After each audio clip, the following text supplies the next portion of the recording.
안녕하세요. IDK 스퀘어대의 박민희입니다. 시간 내어 웨비나에 참석해 주셔서 감사 인사드립니다. 오늘 웨비나의 제목은 대시보드 생성에서 인사이트 도출까지입니다. 제목처럼 대시보드를 생성하고 인사이트를 도출하는 것까지 함께 진행해 볼 예정입니다. 많은 분들이 태블로나 파워 BI 같은 셀프 서브 툴을 이용하시거나 아니면 엑셀로 직접 한 땀 한 땀 차트를 구성해서 대시보드를 만듭니다. 그것도 아니라면 사내 분석가의 도움을 받으실 텐데요. 본 웨비나에서는 여전히 데이터가 어려운 현업들과 너무 많은 부탁에 지친 데이터 전문가분들께 좀 더 쉽게, 좀 더 전문가스럽게 대시보드를 구성하고 더 나아가서 대시보드에서 생겨난 궁금증에 대한 답을 찾아가는 과정을 보여드리겠습니다. 그 과정은 저희의 셀프 서브 솔루션인 하트카운트 ABI를 통해서 진행하도록 하겠습니다. 그럼 지금부터 IDK 스퀘어대의 BI 컨설턴트인 정하영 선임님께서 바로 세션을 시작하겠습니다.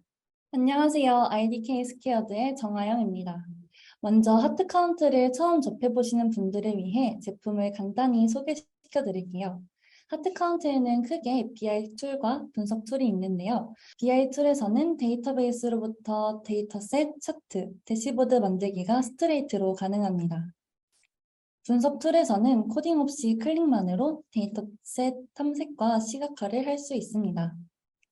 더 나아가 분석의 목표 변수인 KPI를 설정하면 데이터 간 상관관계를 알아내 KPI의 요인을 분석할 수 있고 최적화 방법까지 자동으로 알려줍니다.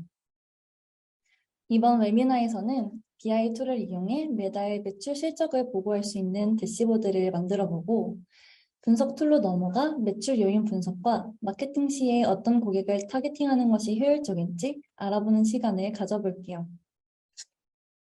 먼저 오늘 사용할 데이터셋을 살펴보겠습니다. 사용될 데이터셋은 자전거와 자전거 관련 용품들을 판매하는 회사의 데이터셋입니다. 데이터셋은 여러 개의 테이블로 나누어져 있는데요.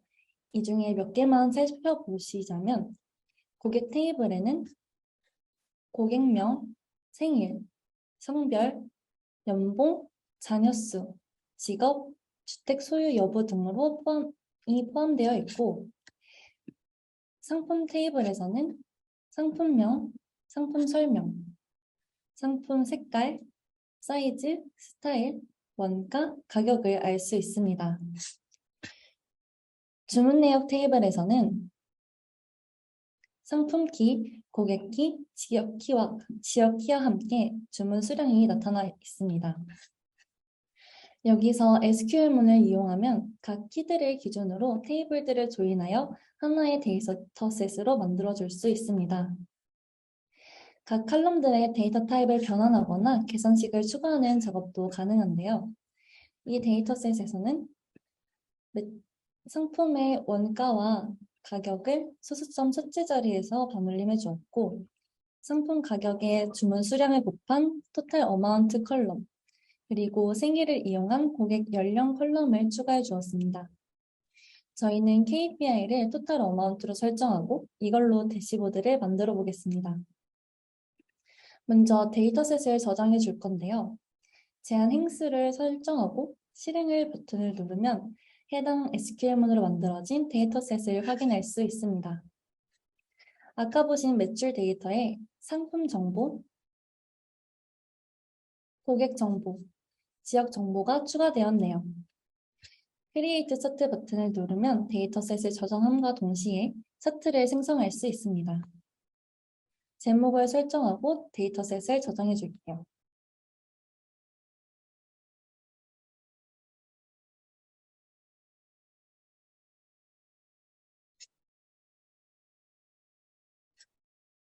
그럼 이제 차트를 만들어 볼 차례인데요. 그 전에 저희가 만들 차트와 대시보드를 확인해 보겠습니다.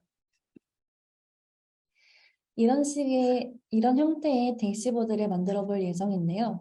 이번 달에 매출, 이익, 주문수, 고객수를 카드 형태로 나타내고 최근 1년간의 매출과 이익 추이를 선형 그래프로 나타내 줍니다.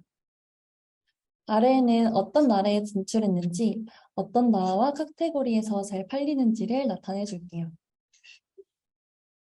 그럼 이 차트부터 만들어 볼까요? 오른쪽 상단의 플러스 버튼을 누르면 차트를 생성할 수 있습니다. 아까 저장한 데이터셋과 선형 차트를 누르고 생성을 눌러줍니다. 차트 생성 창을 간단하게 설명드릴게요. 좌측에는 선택한 데이터셋의 컬럼들을 한눈에 확인할 수 있고, 여기서는 시간 관련 설정과 차트의 데이터를 설정해 줄 수 있습니다.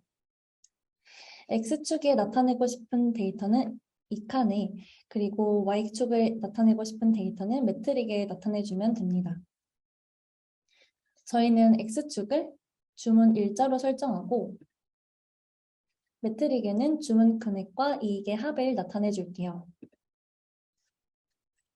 주문 건당 토탈 어마운트를 썸하면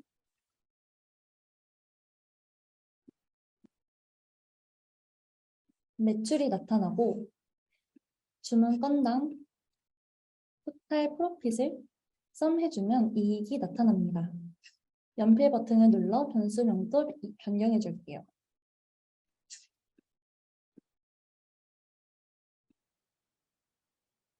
그리고 여기서 시간 단위를 month로 바꿔 데이터를 월별로 집계하고 시간 범위를 데이터의 마지막 날인 2017년 7월 1일, 직전 1년치 데이터로 필터링 해줄게요.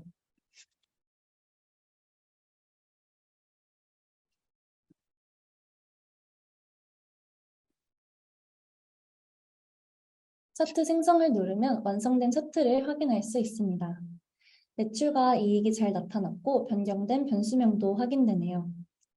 이제 이 차트에 추가적인 설정을 해주겠습니다. 차트의 옵션을 선택하고 싶으면 사용자 정의에서 추가해주면 됩니다. 여기서는 값과 마커를 표시해 줄게요.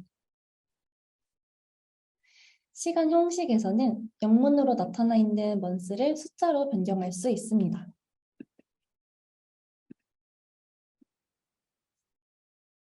차트가 완성되었으면 제목을 입력하고 저장해 줍니다.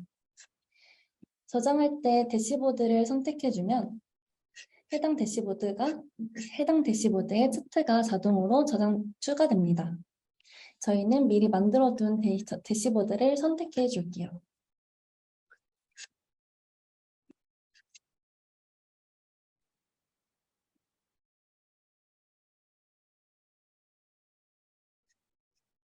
방금 선택한 대시보드 하단에 차트가 추가된 것을 확인할 수 있습니다. 이번엔 주문 수를 나타낸 빅넘버 차트를 만들어 볼게요. 아까와 마찬가지로 데이터셋을 선택해주고 빅넘버와 트렌드라인 차트를 선택해줍니다. 이번에도 월별 주문 수를 나타내기 위해 먼저 시간 단위를 month로 바꿔줍니다. 그리고 매트릭에 주문 번호를 카운트 매트릭으로 설정하여 주문 수를 나타내 주겠습니다.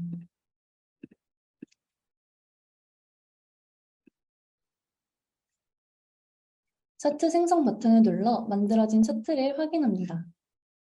이렇게 봐서는 이 매트릭의 의미를 알기 어렵기 때문에 바로 세부 정보를 추가해 줄게요. 비교기간 칸에 1을 기입하면 전월 대비 주문수 증가율이 나타납니다.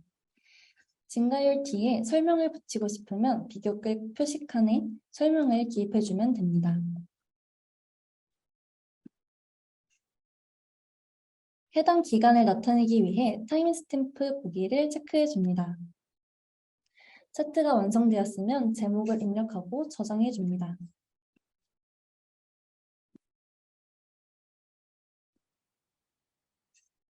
이번에도 대시보드 하단에 차트가 추가된 것을 확인할 수 있습니다. 이번 차트에서는 고객이 있는 국가를 지도에 표시해 볼까요? 다시 한번 플러스 버튼을 눌러주고 데이터셋을 선택한 후 세계 지도를 생성해 줍니다. 이번엔 국가열을 나라 이름으로 지정하고 데이터 유형에 풀네임이라고 알려줍니다. 만약 나라명이 국가 코드로 되어 있을 경우 아래 옵션들을 선택해주면 됩니다. 매트릭에는 고객 수를 나타내 줄 건데요. 고객 수를 카운트 매트릭으로, 고객명을 카운트 매트릭으로 설정해 줄게요. 차트 생성을 누르면 지도에 색상이 표시됩니다. 매트릭의 크기에 따라 색상이 진하게 표시되었습니다. 지도 위에 버블을 표시할 수도 있는데요. 여기에 지정해주는 매트릭의 값에 따라 버블의 크기가 표시됩니다. 고객 수의 차이를 비교해 보기 위해 여기도 고객명을 count distinct로 설정해 줄게요.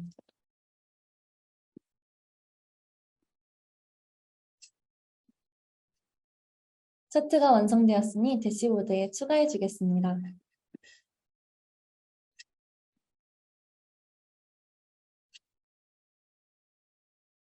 이번에는 대시보드를 편집하는 방법을 알아보겠습니다. 대시보드 수정을 눌러 차트 크기와 위치를 조정해 주겠습니다. 대시보드 구성 시에 작은 팁을 드리자면 보통 글을 읽는 사람들은 차트를 읽을 때도 왼쪽에서 오른쪽으로, 위에서 아래로 읽는다고 합니다. 따라서 가장 중요하다고 생각하는 차트를 왼쪽에 배치하는 것이 전달하고자 하는 내용을 조금 더 효과적으로 전달할 수 있습니다. 만약 대시보드에 탭이나 머릿말 같은 추가 기능이 필요할 경우 배치 요소에서 추가할 수 있습니다. 점점점 안에 속성 추가하기에서는 대시보드의 색상을 선택할 수 있습니다. 원하는 팔레트를 선택하면 대시보드 내의 모든 차트를 같은 색감으로 통일해 줍니다. 여기서는 너무 튀지 않는 색으로 지정해 줄게요. 적용을 누르고 저장을 눌러주겠습니다. 대시보드가 완성되었습니다. 만약 이 리포트를 매달 메일이나 슬랙으로 보고하고 싶으시면 이메일 보고서 설정에 들어가서 리포트 네임과 리포트 일정을 지정해주면 됩니다. 그럼 대시보드가 완성되었으니 대시보드 내용을 간단하게 살펴볼게요. 전체적으로 모든 지표가 우상향하는 것으로 나타났습니다. 매출과 이익은 전월 대비 약 3% 증가했고 고객 수와 주문 수는 전월 대비 0.9% 감소한 것을 알 수 있었습니다. 이를 통해 평균 객단가가 증가했음을 유추할 수 있겠네요. 세계지도 차트에서는 다른 국가들에 비해 미국의 고객 수가 월등히 높다는 사실과 남아메리카, 아프리카, 아시아 고객은 아직 없는 것을 확인할 수 있었습니다. 다음으로 국가별 매출 그래프에서는 다른 나라들에 비해 미국과 호주의 매출이 유독 높은 것으로 나타나는데요. 이런 차이를 만드는 요인이 뭔지 더 깊게 탐색해 보도록 하겠습니다. 차트에서 하트 카운트 로고를 누르면 방금 보신 차트를 하트 카운트에 그대로 가져올 수 있습니다. 똑같이 미국과 호주의 매출이 가장 높은 것으로 확인되네요. 저희는 여기서 어떤 상품이 많이 팔렸는지를 확인하기 위해 차트 유형을 스택트 바로 변경해주고 하위 그룹을 카테고리로 나눠보겠습니다. 그럼 그룹별로 나누어 보아도 모든 카테고리에서 미국과 호주의 매출이 가장 컸는데요. 그 중에서도 바이크의 매출은 다른 나라들에 비해 가장 컸기 때문에 전체 매출의 차이가 크게 났음을 알 수 있었습니다. 그럼 어떤 바이크가 많이 팔렸는지 알아보도록 하겠습니다. 차트의 상단에는 필터 기능이 있는데요. 여기서 바이크로 필터링을 걸어주겠습니다. 필터 적용을 누른 후 이 막대 그래프를 서브 카테고리로 한 번 더 나눠주도록 하겠습니다. 로드 바이크와 마운틴 바이크가 이 매출의 갭을 더 키운 것으로 나타나네요. 로드 바이크 화면에서는 전체 바이크 매출 1위인 미국보다 호주에서 유난히 더 선호한다는 인사이트도 얻을 수 있겠네요. 여기서는 변수를 하나하나 눌러서 더 많은 인사이트를 탐색할 수도 있겠지만 비교 분석이라는 자동 분석 서비스를 이용해서 더 빠르게 탐색해 볼게요.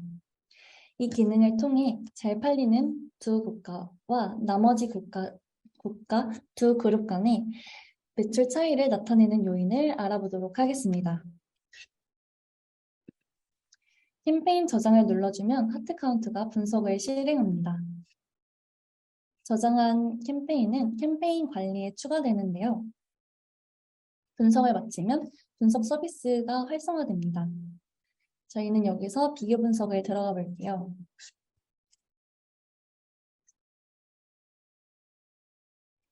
여기서 두 개의 그룹을 지정해 줄 수 있는데요. 먼저 걸려있던 필터를 해제하고 저희는 여기서 그룹 A에는 가장 매출이 높았던 두 국가를 그리고 그룹 B에는 나머지 국가들을 지정하고 비교해 보도록 하겠습니다. 그럼 두 그룹 간의 차이를 잘 설명하는 순서대로 변수가 나열됩니다. 당연한 얘기지만 맨 위에는 나라와 지역으로 100% 구분된다고 나와 있네요. 지역 관련 변수 다음으로 두 그룹을 가장 잘 나누는 특성은 연봉인 것으로 나타나는데요. 연봉으로 두 국가 간의 차이가 어떻게 나타나는지를 살펴볼까요?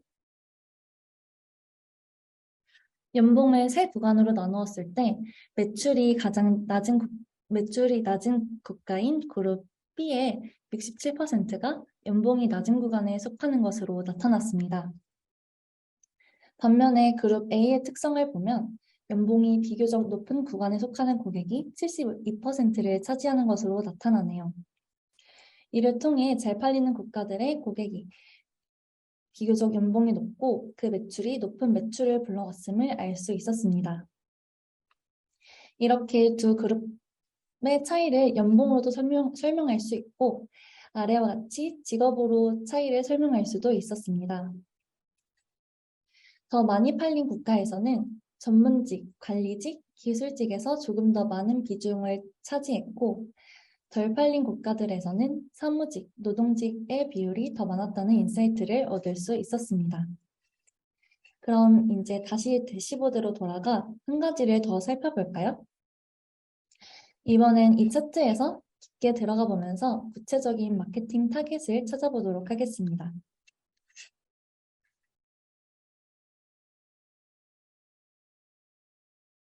아까 보셨던 차트가 그대로 드릴다운 페이지로 이동이 되었는데요.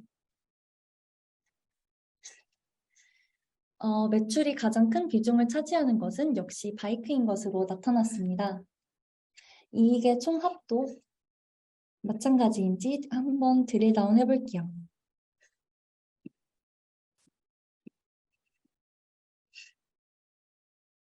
여기서도 마찬가지로 바이크가 압도적으로 높은 비율을 차지하네요.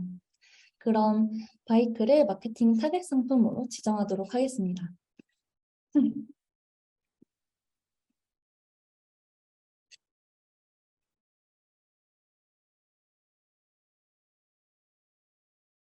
바이크만 남도록 필터를 적용한 후 어떤 고객이 바이크를 많이 사는지 알아볼게요. 여기서 변수를 지정해주면 지정한 순서대로 트리맵이 드릴다운 됩니다. 여기서는 데이터를 자녀의 수로 드릴다운 해볼까요?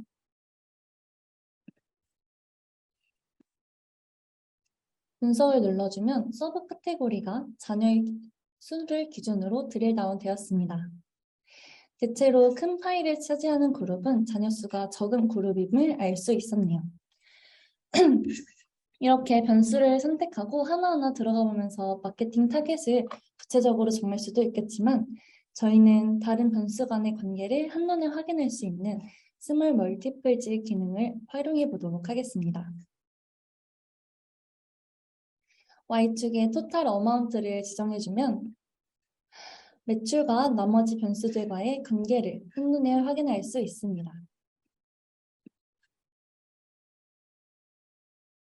먼저 상관계수가 높은 순으로 변수들이 나타나 있는데요. 여기서는 가격 관련 변수들을 제외하면 연봉이 비교적 다른 매출과의 상관관계가 높았음을 알 수 있었습니다. 수입이 높은 고객일수록 구매 금액이 높았다는 것을 알 수 있는 대목입니다. 수입이 높은 고객군을 알아내 타겟팅하기 위해 이번엔 Y축을 연봉으로 다시 한번 지정해 볼게요. 확인해보면 연봉에 따라서는 직업이 가장 큰 차이를 보였습니다. 따라서 이번에는 직업군별 특성이 어떤 게 있는지 스마트 랭킹을 통해 살펴볼게요. 스마트 랭킹에서는 범주형 변수들과 나머지 변수들의 관계를 한눈에 알아볼 수 있습니다. 랭킹 바이 직업으로 지정해주고 확인을 해보도록 할게요.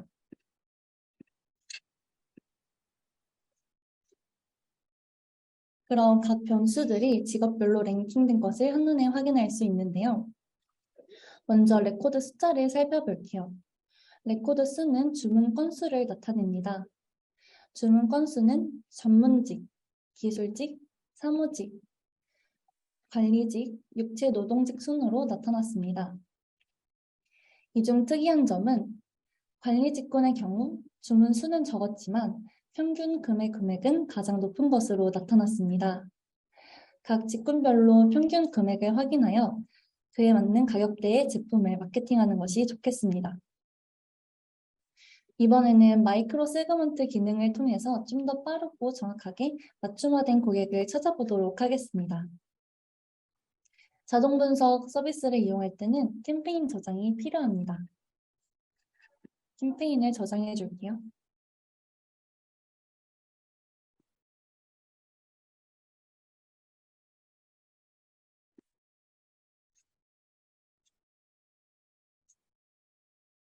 이 기능이 바로 마이크로 세그먼트인데요.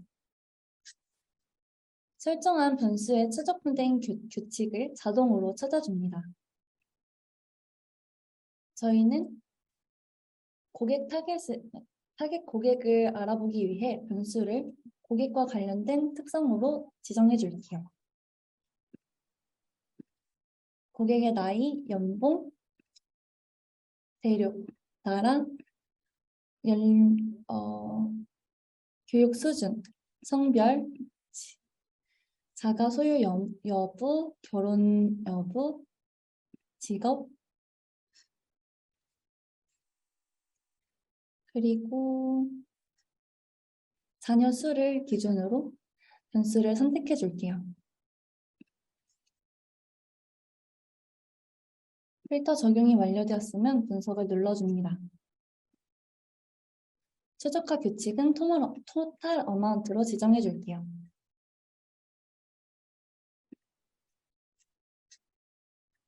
그럼 주문 금액에서 상위 20%를 차지한 고객 세그먼트와 하위 20%를 차지한 고객 세그먼트의 특성을 찾아내 주었습니다. 역시나 연봉과 국가로 고객 세그먼트가 나누어졌네요. 해당 내용은 표와 하단의 썬버스트 차트 형태로 표현됩니다. 연봉이 65,000달러 이상인 고객들을 확인해 볼게요. 연봉이 65,000달러 이상인 고객 레코드는 3,218건이었고 순도는 70%, 타겟 비율은 54.4%인 것으로 나타났습니다. 순도는 연봉이 65,000달러 이상인 고객 중 구매 금액이 상위 20%인 사람의 비율이 70%라는 것을 의미합니다. 타겟 비율을 통해서는 상위 20%에 속하는 고객 중 연봉이 65,000달러인 고객은 54.4%라고 해석할 수 있겠네요. 즉, 연봉이 65,000달러 이상인 고객을 타겟으로 마케팅했을 때 구매 금액 상위 20% 안에 랭크할 확률이 70%임을 알 수 있었습니다. 따라서 고가 바이크를 판매하기 위한 전략을 세울 때 이 분석 결과를 통해서 연봉 65,000달러 이상의 고객을 타겟팅하는 것이 유리할 것으로 나타납니다. 이상으로 하트 카운트를 통해 대시보드를 구성하고 인사이트 찾아내기를 마치도록 하겠습니다. 경청해 주셔서 감사합니다.